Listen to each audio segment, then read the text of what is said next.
Olá! Você já parou para pensar por que será que uma pessoa se torna um narcisista? O que é preciso acontecer com alguém para que ele não consiga sentir empatia? Hoje eu vou falar sobre o que a neurociência tem descoberto sobre o funcionamento do cérebro, sobre a relação entre o cérebro e o corpo, e vou levantar algumas hipóteses baseadas nessa teoria para a gente entender o que é que acontece para que uma pessoa se torne um narcisista. Além disso, eu também vou falar sobre o que pode acontecer com você caso se relacione com uma pessoa com esse perfil e o que você pode fazer se você tiver filhos com uma pessoa narcisista para tentar prevenir que eles também se tornem narcisistas. Se você gostar desse tema, deixa o seu like nesse vídeo, isso ajuda a que ele possa chegar até mais pessoas. E não esqueça de inscrever-se no canal. Toda semana eu produzo novos vídeos sobre narcisismo e abuso narcisista. Meu nome é Valentina Devibud, eu sou psicóloga clínica e especialista em narcisismo. Eu atendo pessoas online e sou fundadora do canal Intimidade Sublime. Nos últimos anos, tem havido um grande número de estudos para tentar entender como funciona o cérebro. Hoje eu vou falar de uma das linhas de pesquisa da neurociência que tem mudado muito a forma como nós vemos o nosso cérebro. Depois de explicar o que é que diz essa teoria, eu vou correlacioná-la com algumas hipóteses de como uma pessoa pode se tornar um narcisista. O que é que pode acontecer com você caso se relacione com alguém que tem esse perfil e o que você pode fazer no caso de ter filhos com uma pessoa narcisista para diminuir a probabilidade de seus filhos se tornarem narcisistas a partir dessa perspectiva teórica. No vídeo de hoje eu vou usar como referência dois livros publicados por Lisa Feldman Barrett, psicóloga e neurocientista canadense que mora nos Estados Unidos, professora e pesquisadora, que publicou em 2018 um livro chamado How Emotions Are Made. Uma possível tradução desse título para o português seria Como são feitas as emoções. Na Espanha, ele foi traduzido como La vida secreta del cérebro. Nesse livro, ela organizou mais de 20 anos de pesquisa sobre a origem das emoções. O segundo livro de Lisa Barrett é chamado 7.5 Lessons About the Brain, ou 7 lições e meia sobre o cérebro. Esse livro foi publicado em 2020 e também ainda não está traduzido para o português. O que Lisa queria descobrir com o seu trabalho é qual a origem das emoções. Como é que surgem em nós emoções como alegria, medo, raiva, tristeza? Porque se a gente conseguir entender a origem das emoções, a gente pode entender se ela é inata ou aprendida. E se a emoção é algo que se aprende, como é que a gente aprende a senti-las? Como que a gente pode cuidar das nossas emoções? Nós temos o poder de mudar as nossas emoções? Quando a gente pensa em relação ao narcisista, a gente pode se perguntar, essa pessoa nasce sem a capacidade de sentir empatia, por exemplo, ou isso é algo que ela aprendeu? Caso você tenha filhos com um narcisista, entender como funcionam as emoções pode te ajudar a identificar o que é que você pode fazer para tentar prevenir que os seus filhos também se tornem narcisistas. Esse vídeo é longo e para que vocês consigam entender qual é a lógica, eu vou colocar aqui os tópicos para que vocês vejam qual será a sequência, o que eu vou estar trabalhando em cada um desses momentos. Primeiro, eu vou apresentar alguns dos mitos e crenças que nós temos em relação às emoções. Depois disso, eu vou explicar como é que funciona o nosso cérebro adulto e como é que se forma o cérebro de um bebê. A partir daí, você vai conseguir entender melhor quais são as novas descobertas, a relação que existe entre a emoção e o cérebro. Essas descobertas podem te dar ferramentas práticas para você cuidar das suas emoções. Depois disso, eu vou apresentar algumas hipóteses sobre a relação dos narcisistas com as emoções e, finalmente, baseado na teoria da neurociência, como que você pode tentar ajudar seu filho a não se tornar um narcisista? Primeiro eu vou falar então sobre as 4 crenças que são muito comuns que a gente tem em relação às emoções. A primeira crença é de que existe uma relação entre emoção e cérebro. O cérebro é um órgão super complexo, a gente ainda está começando a entender como é que funciona o nosso cérebro. Ele tem, em média, 86 bilhões de neurônios. Além dos neurônios, nós também temos cerca de 86 bilhões de células gliais, que é um outro tipo de célula que ainda se sabe muito pouco para que serve e como é que elas funcionam. Cada um desses neurônios, eles podem se conectar com até outros 10 mil neurônios. Isso é de uma complexidade imensa. O cérebro é um órgão muito plástico, ou seja, ele pode mudar e se moldar em novas formas. Essa capacidade de transformação cerebral é chamada neuroplasticidade.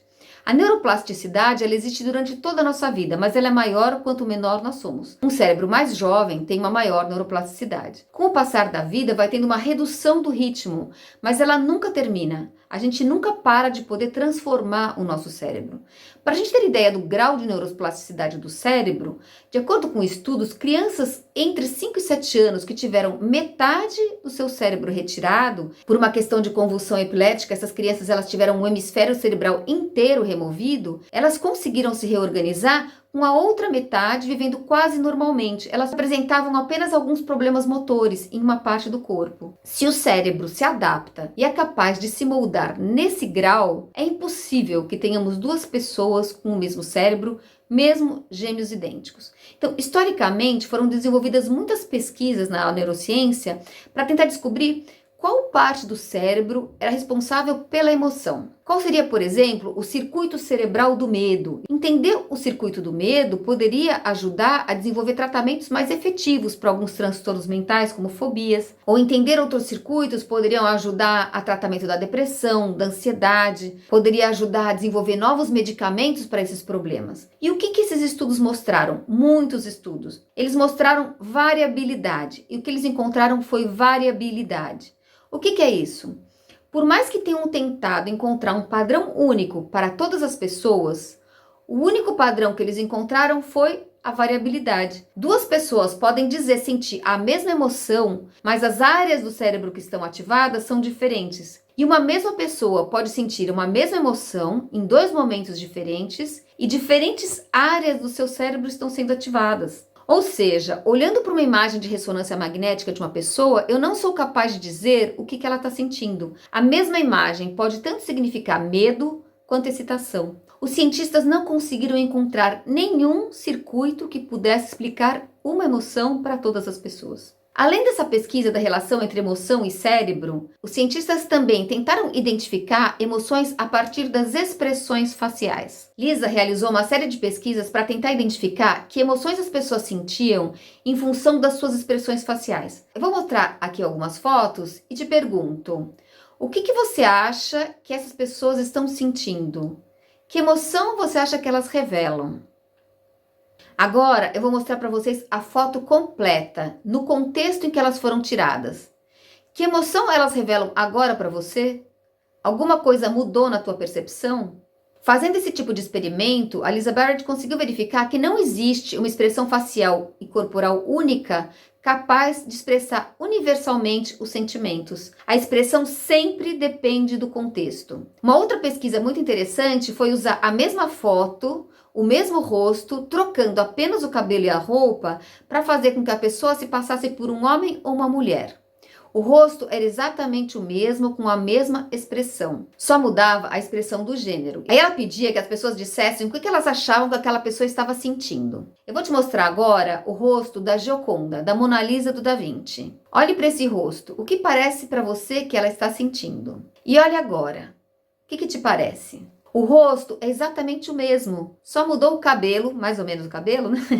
E as roupas. A sua percepção sobre a emoção dela mudou? Se você percebeu essas duas pessoas como tendo emoções diferentes, apesar de terem a mesma expressão facial, isso foi exatamente o que ela encontrou na pesquisa. As pessoas tendem a ver mais agressividade no rosto dos homens e mais emotividade no rosto das mulheres. Mas o que isso quer dizer? Isso quer dizer que não existe uma correlação única entre o que uma pessoa está sentindo e como nós interpretamos o seu rosto. Como a gente interpreta a emoção de alguém diz mais da gente mesmo do que do outro. Além da questão da relação entre emoção e cérebro, emoção e expressão facial, ela também investigou a relação da emoção com a cultura. Será que existem emoções universais sentidas por todos os seres humanos em todas as culturas da mesma forma? Será que as pessoas experimentam raiva, amor ou medo da mesma maneira em diferentes países e tradições? A gente tende a pensar que sim, que o amor e que o ódio eles são sentidos da mesma forma em lugares diferentes. Então foram feitas pesquisas em muitos países, inclusive com um grupo chamado Hadza,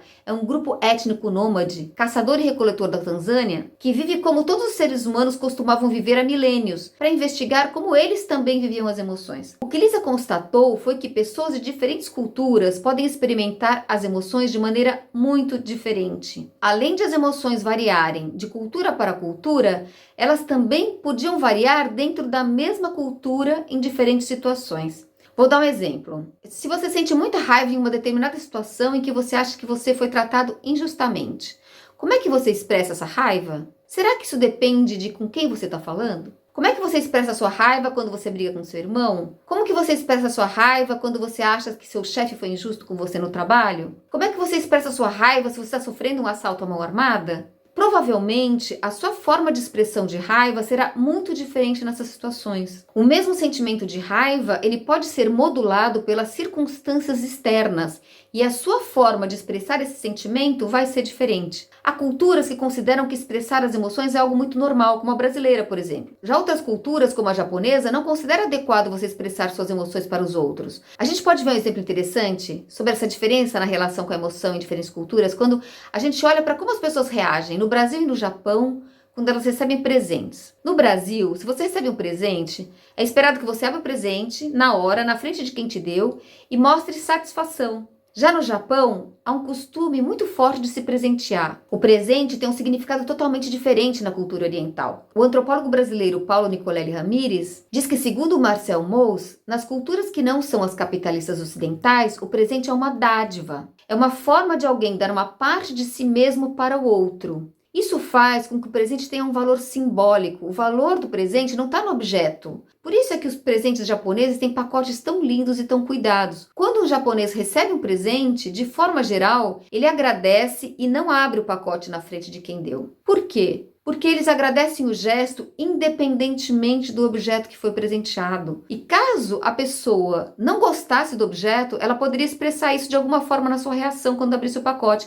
E isso seria considerado inadequado. É por isso que eles abrem o pacote longe de quem dá o presente. Um brasileiro pode achar que isso é uma falta de educação, uma atitude fria, enquanto para um japonês, abrir o pacote na frente da pessoa é que seria uma falta de educação. Esse é um pequeno exemplo de como as culturas elas entendem e recebem de formas diferentes as emoções. Então, retomando, se não existe um circuito cerebral único que determine como que nós formamos uma emoção, se não existe uma expressão facial e corporal única que represente uma emoção, se não existe um padrão cultural único, humano, o que é uma emoção?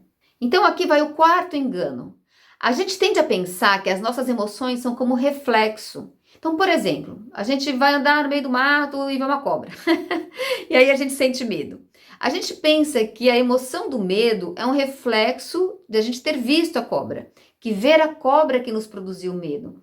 Só que o que Lisa descobriu foi que essa visão está incorreta. A gente poderia, por exemplo, estar andando no mato, ver um cipó, pensar que é uma cobra e sentir medo. Então, o medo não é da visão da cobra, é do que nós pensamos que nós vimos. Nossas emoções, elas não são reações ao que nos acontece. Elas são reações ao que nos parece que nos acontece. A gente reage ao que a gente acha que está acontecendo e não o que está acontecendo de fato. E são duas coisas muito diferentes, porque o medo está em nós. O medo não é um reflexo a algo que acontece fora, mas a algo que acontece dentro. E eu vou explicar isso com mais detalhes para que vocês consigam entender a importância disso. Então, para a gente entender como é que funciona a emoção no nosso cérebro, primeiro a gente tem que entender como é que funciona o cérebro. Você já pensou alguma vez para que serve o seu cérebro? Qual que é a sua função? O cérebro existe para proteger a nossa vida. Não é para sentir nem para pensar. Do ponto de vista evolutivo, sentir e pensar serve para nos manter vivos e bem. O cérebro está o tempo todo fazendo um certo planejamento para o corpo, mesmo que a gente não tenha consciência disso. Enquanto a gente está vivendo, a gente não está apenas vendo o que nos acontece. O nosso cérebro está o tempo todo prevendo o que vai acontecer no corpo e no mundo. As informações chegam o tempo todo até o cérebro. Elas são recebidas desde o corpo e desde o mundo. E essas informações elas vão confirmando ou não as previsões, o planejamento que ele fez. A gente pode olhar para o cérebro como esse órgão, é um órgão que ele está isolado, fechado, protegido dentro do nosso crânio. E o tempo todo ele está recebendo informações. Como é que ele recebe essas informações? Ele recebe as informações através dos órgãos dos sentidos. Os olhos, os ouvidos, a pele, a boca, o nariz. Mas tem uma coisa que é muito interessante. O cérebro ele não recebe informações só de fora. Ele também recebe informações de dentro do nosso corpo. Ele percebe todas as sensações que chegam do coração, dos pulmões, do intestino, do fígado. O cérebro recebe o tempo todo muita informação do que está acontecendo dentro do nosso corpo. E nós somos inconscientes disso. Se a gente fosse consciente, se a gente percebesse o tempo todo o que está acontecendo com o nosso corpo internamente, a gente não conseguiria pensar em mais nada. Atualmente, a neurociência considera que nós temos 7 sentidos e não 5. Os 5 sentidos tradicionais, visão, tato, audição, paladar e olfato, que são os sentidos que estão ligados à esterocepção, ou seja, a percepção que a gente tem do mundo externo, do mundo exterior. O nosso 6º sentido é a interocepção, que é exatamente esse sentido que percebe tudo o que está acontecendo dentro do nosso corpo internamente, o nosso mundo físico interior, como é que estão funcionando nossos órgãos. E a gente ainda tem um 7º sentido. O 7º sentido é chamado propriocepção.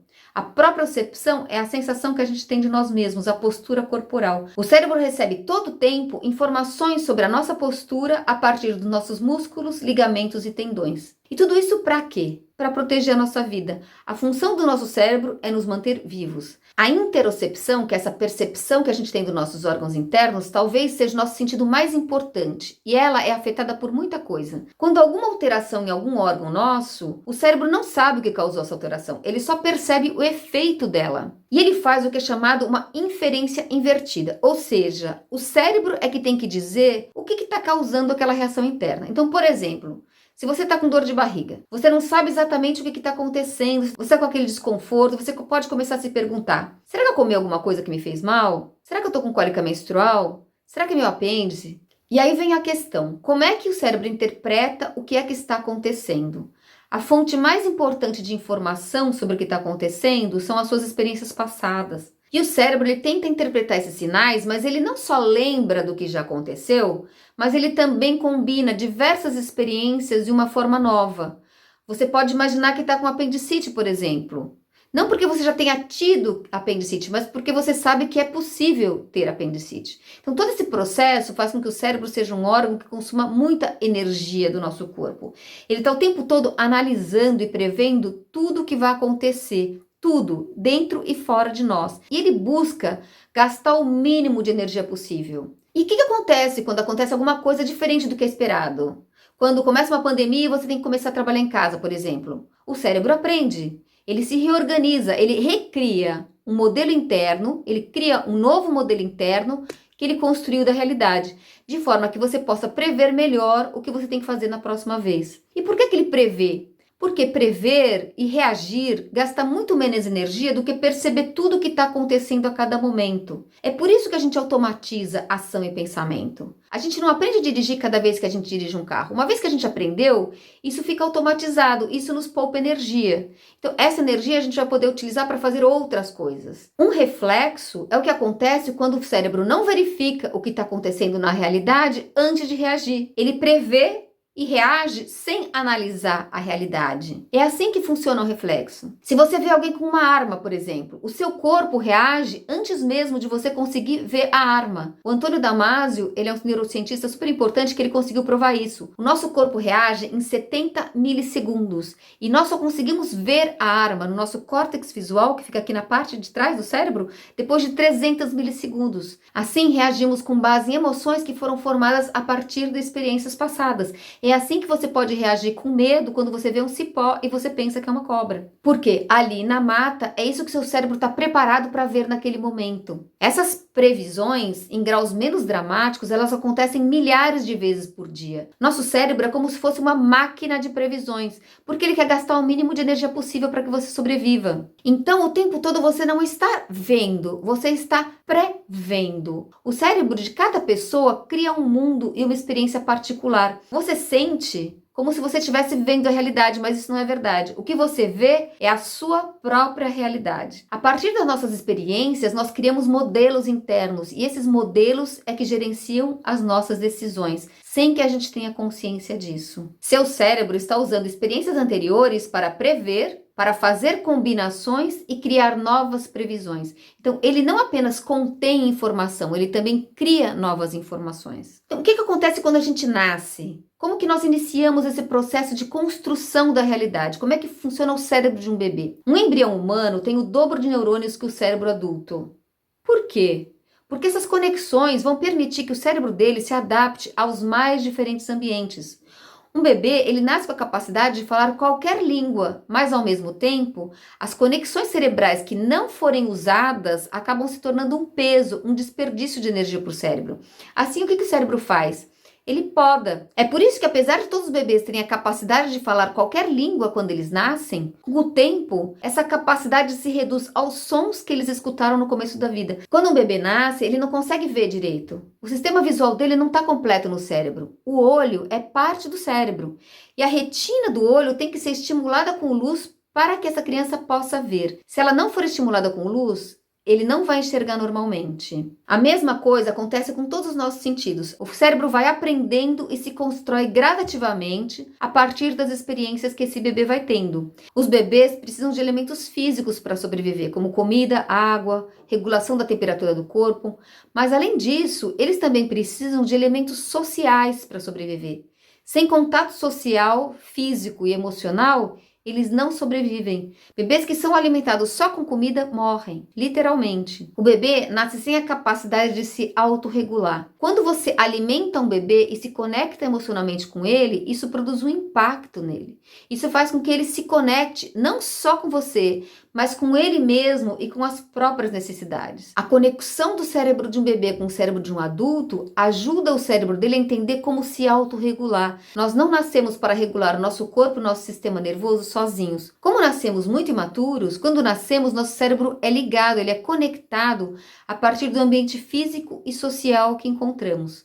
O cérebro de um bebê, ele espera por instruções para se conectar. Então, quando você pega um bebê no colo, quando olha nos seus olhos, quando aproxima o rosto do rosto dele, quando você canta canções de niná, tudo isso permite que ele se conecte e que ele aprenda. Os genes são importantes, mas também é muito importante a experiência que ele vive, especialmente no início da vida. Como a gente viu que o bebê elimina praticamente metade dos seus neurônios, as conexões que são mais usadas, as que são usadas com mais frequência, são as que ficam mais fortalecidas.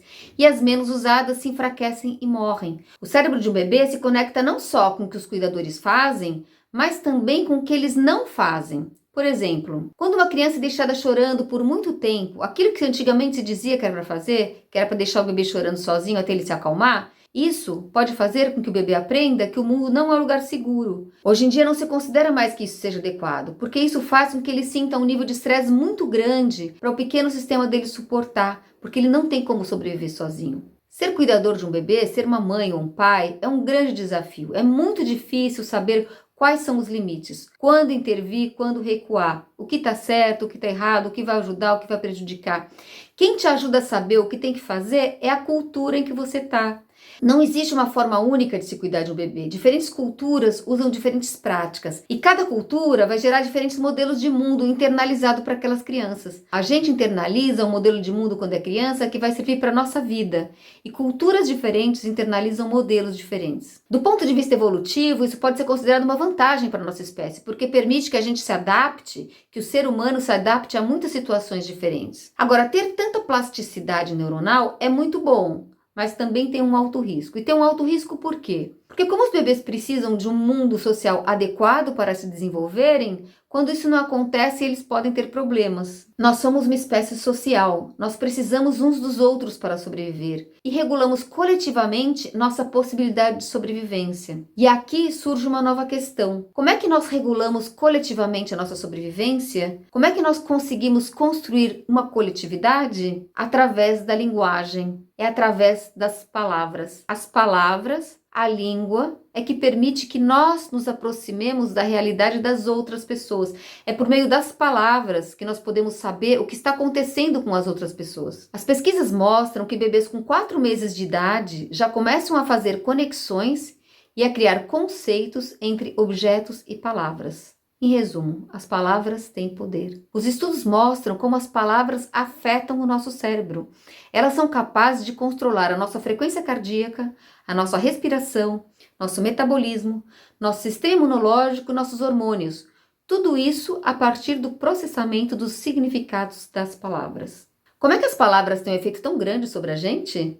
Isso acontece porque muitas regiões do cérebro que processam a linguagem são as mesmas áreas que controlam o interior do corpo, incluindo os principais órgãos e os sistemas que suportam a manutenção do equilíbrio corporal. As mesmas regiões do cérebro que estão ligadas à linguagem também orientam a frequência cardíaca e ajustam o nível de glicose que entra na corrente sanguínea para abastecer as células, por exemplo. As palavras, elas são capazes de mudar o fluxo das substâncias químicas que sustentam o nosso sistema imunológico. O poder das palavras não é uma metáfora, é algo muito concreto. E a violência que acontece através das palavras, elas têm efeitos profundos e duradouros, especialmente nas crianças. E aqui chegamos nas emoções. Se a gente aprende tudo ao nascer, o que seriam as emoções? Para Lisa, emoções são conceitos construídos pelos seres humanos. As emoções que sentimos não são naturais ou biológicas. O cérebro usa experiências passadas para construir conceitos que são formas de previsão. Se você usa uma experiência passada de uma emoção, você está construindo o conceito de uma emoção. Eu vou dar um exemplo que fica um pouco mais fácil de entender. Uma criança de 2 ou 3 anos, ela pode ter um momento de birra, de raiva descontrolada. E os cuidadores dessa criança podem dizer para ela: por que você está com raiva?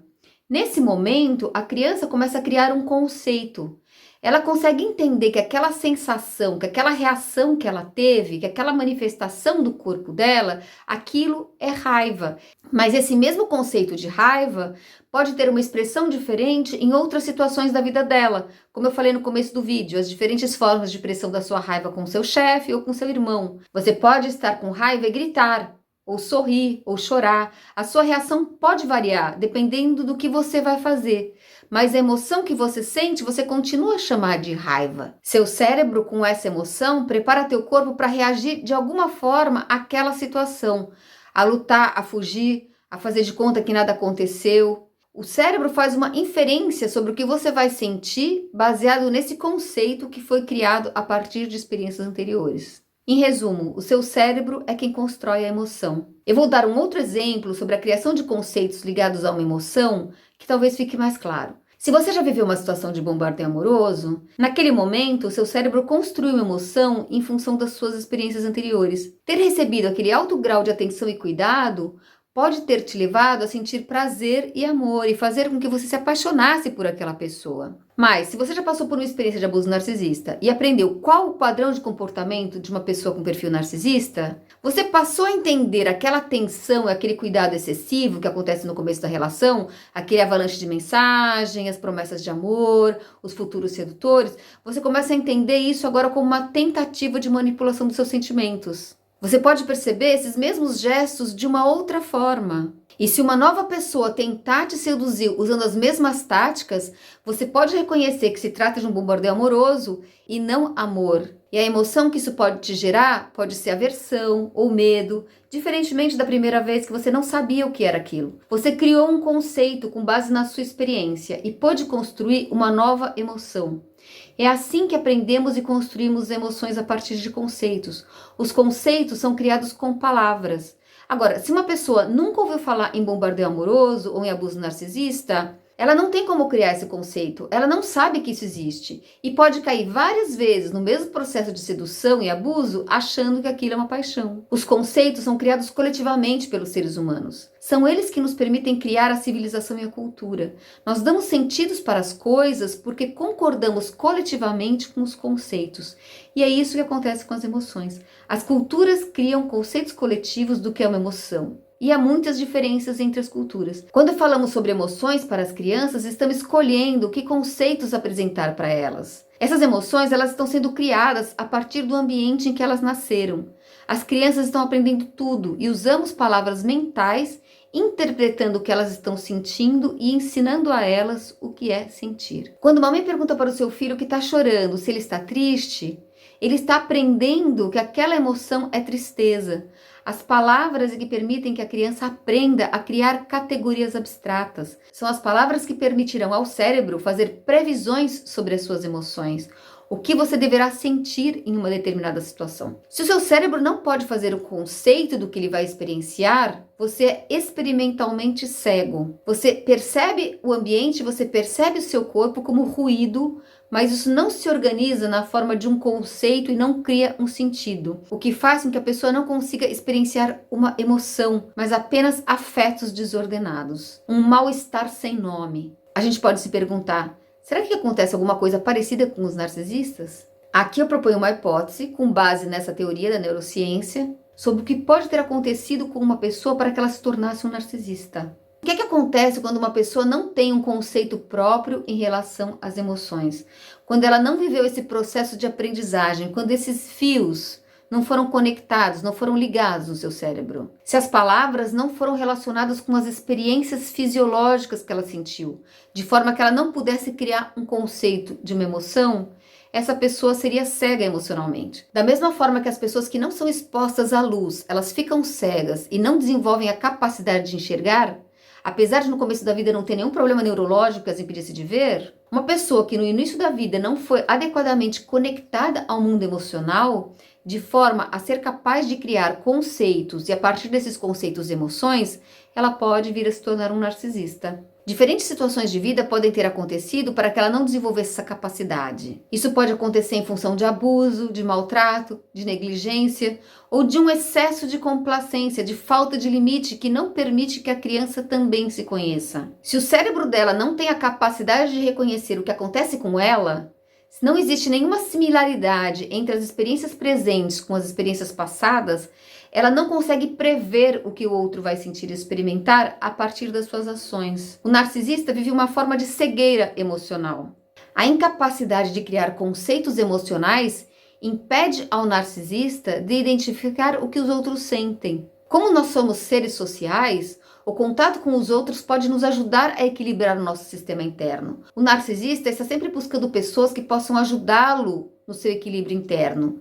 No entanto, essa experiência que ele tem interna é de afetos caóticos, ele não tem isso organizado. E o que ele faz nas suas relações é repetir essa experiência. Repetir as experiências anteriores de frustração e descarrega sobre o outro o próprio desequilíbrio. Como a gente não vê a realidade concreta fora, mas a gente tende a ver o que a gente acredita existir, pessoas empáticas tendem a ver no narcisista uma pessoa empática e o narcisista vê na pessoa empática um narcisista. Por isso é muito complicado se relacionar com pessoas com perfil narcisista, porque a impossibilidade deles sentirem empatia faz com que eles sejam capazes de destruir os outros sem nenhum problema. A grande questão que a neurociência ainda não conseguiu responder é qual o grau de reversibilidade dos danos cerebrais. O cérebro tem capacidade de aprendizagem e de neuroplasticidade, mas quais são os seus limites? O que se constata na clínica é que a probabilidade de mudança de uma pessoa com perfil de personalidade narcisista é muito baixa. Eu falei sobre a minha hipótese em relação ao que acontece com o narcisista. E o que acontece com você quando você está em uma relação de abuso narcisista? Você está sendo submetida ou submetido a uma situação de estresse crônico. E quando você está muito estressado sem conseguir se recuperar, os efeitos disso podem ser muito graves. O estresse crônico pode gerar uma situação de desequilíbrio no seu corpo que faz com que você adoeça gradativamente. O cérebro humano parece não diferenciar entre diferentes fontes de estresse. Se você está exposto à maldade verbal continuamente, as palavras podem literalmente ferir o seu cérebro fisicamente. Estudos mostram que o estresse crônico danifica o cérebro e o corpo a longo prazo, independentemente de o estresse resultar de abuso físico contínuo, abuso sexual ou agressão verbal. Sofrer de estresse não quer dizer que você seja uma pessoa fraca, mas que você é um ser humano. Nosso sistema nervoso está ligado ao comportamento dos outros, para o bem e para o mal. O estresse crônico pode produzir atrofia cerebral, é por isso que as pessoas deixam de se cuidar e ficam com dificuldades de concentração e de aprendizagem quando estão em uma relação de abuso. E isso tem recuperação? Sim, tem. Quanto mais estruturada está uma pessoa antes de ver uma relação abusiva, melhor a possibilidade de recuperação. No caso das crianças, já se sabe que o abuso verbal crônico na infância pode ter efeitos duradouros. Estudos mostram que pessoas que relataram exposição ao abuso verbal na infância são mais propensas a sentir ansiedade, depressão e raiva durante a vida adulta. Existe um grande número de estudos que mostram a existência entre a ligação entre o estresse social, a agressão verbal e a incidência de doenças psiquiátricas e físicas. O que essa pesquisa revela? Ela revela que temos que tomar muito cuidado com o nosso corpo e com as palavras. Se você tem filhos com uma pessoa narcisista, como você pode cuidar para tentar evitar que eles se tornem narcisistas? Como eu falei, os bebês precisam, para se desenvolver bem, ter suas necessidades físicas e sociais satisfeitas. Como você pode contribuir para cuidar das necessidades sociais dos seus filhos? Primeiro, cuidando da sua própria saúde. Se você não estiver bem, será muito difícil você conseguir equilibrá-los emocionalmente. Uma vez que você esteja sentindo maior equilíbrio, é reconhecer que as crianças elas necessitam de conexão emocional, que elas necessitam da nomeação das emoções. Você pode ensinar ativamente a seu filho o que é sentir empatia e promover algo que é chamado granularidade emocional. O que é a granularidade emocional? É ajudar a criança a reconhecer, a interpretar e a dar nome aos estados emocionais internos que ela sente. Ajudar que ela consiga perceber o que ela está sentindo, que ela possa compartilhar com você sobre o que ela sente, falar sobre sentimentos, ler livros infantis, ver desenhos juntos, realizar atividades junto com seu filho que permita que ele crie esses conceitos, que ele desenvolva uma capacidade emocional. Ajudar a que essa criança possa perceber o próprio corpo, que ela nomeie seus estados internos, que ela aprenda a interpretar o que ela está sentindo. Pessoas com baixa granularidade emocional, elas têm dificuldade em distinguir o que elas estão sentindo. Isso é o que acontece com o narcisista. E estudos mostram que quanto maior a granularidade emocional, melhor o estado emocional de uma pessoa. É muito interessante que as descobertas da neurociência acabaram aproximando-a da psicanálise, o tratamento de cura pela palavra. Depois de quase 50 anos em que a psicanálise foi praticamente banida da psicologia e da psiquiatria nos Estados Unidos, em 2020, uma revista científica importante chamada The Lancet publicou um editorial onde apontava para a necessidade de reaproximação da psiquiatria com o pensamento psicanalítico. Para terminar, Lisa Barrett diz uma coisa muito interessante no seu livro. A melhor coisa para o sistema nervoso de um ser humano é um outro ser humano. E a pior coisa para o sistema nervoso de um ser humano é um outro ser humano. Entender isso faz com que sejamos responsáveis em decidir quem a gente quer ser, para nós mesmos e para os outros, e quais são os seres humanos que nós queremos ao nosso redor. Se você tiver qualquer questão, escreva nos comentários. E não esqueça de inscrever-se no canal. Toda semana eu produzo novos vídeos sobre narcisismo e abuso narcisista. Espero ter ajudado e até a próxima. Tchau!